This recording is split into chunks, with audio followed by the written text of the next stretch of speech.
বর্তমান সমাজে প্রাতিষ্ঠানিক কিংবা সামাজিক কোনো দাবি দাওয়া আদায়ের জন্য অনশন করার রীতি রয়েছে। আমার জানার বিষয়, কোনো সামাজিক কিংবা প্রাতিষ্ঠানিক অধিকার আদায়ের জন্য অনশনের নামে নিজেকে কষ্ট দেওয়া, 4 দিন বা 5 দিন না খেয়ে নিজেকে অসুস্থ করে ফেলার পরে শরীরের দৃষ্টিভঙ্গি কি? খুবই সুন্দর এবং প্রাসঙ্গিক জীবন ঘনিষ্ঠ একটি প্রশ্ন, প্রিয় দর্শক। এই প্রশ্ন উত্তরে আমরা বলতে চাই যে কোনো মানুষ অভিমান করে কোনো দাবি আদায়ের জন্য একবেলা না খেয়ে থাকলেন, অথবা তিনি এটা সেটা খেয়ে থাকলেন, তিনি অভিমান করলেন, রাগ করলেন, এটুকু তো গ্রহণযোগ্যতার লেভেলে থাকে।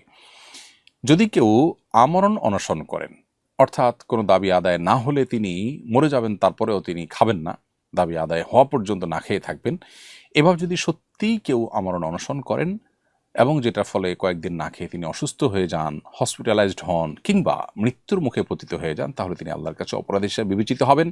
যদি এভাবে কেউ আল্লাহ না করুন মারা যান, তাহলে তিনি আত্মহত্যাকারী হিসেবে বিবেচিত হবেন এবং কবিরা গুনাহে লিপ্ত, এবং আত্মহত্যাকারী জাহান্নামে চিরস্থায়ী হবে। সে হাদিসও কিন্তু রয়েছে, এটা তার উপরে বর্তাবে।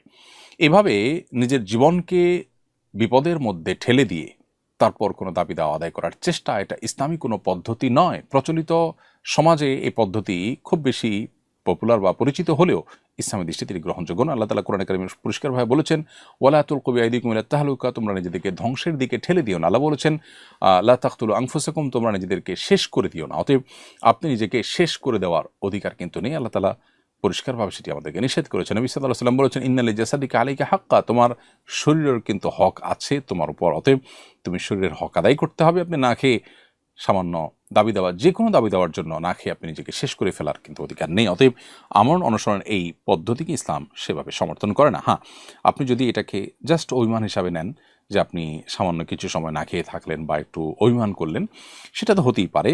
অভিমানটা অভিমানের পর্যায়ে যদি থাকে এবং সেটা যদি আপনার জীবন বিপন্ন করার মতো, অথবা আপনাকে ক্ষতিগ্রস্ত করবার মতো, অসুস্থ করে ফেলার মতো পর্যায়ে নিয়ে না যায়, তাহলে সেক্ষেত্রে এটি অবশ্যই গ্রহণযোগ্য হতে পারে। আজকাল অবশ্য আমরণ অনশনের নামে যে অনশন হয়ে থাকে, সেগুলো বেশিরভাগ ক্ষেত্রে নাটক হয়ে থাকে। আপনার লোকচক্ষুর আড়ালে পান করা, খাওয়ার কালচার প্রচলিত আছে।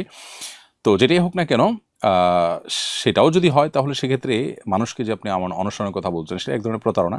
অতএব এই কালচারটা আসলে ইসলামের সাথে সঙ্গতিপূর্ণ নয়।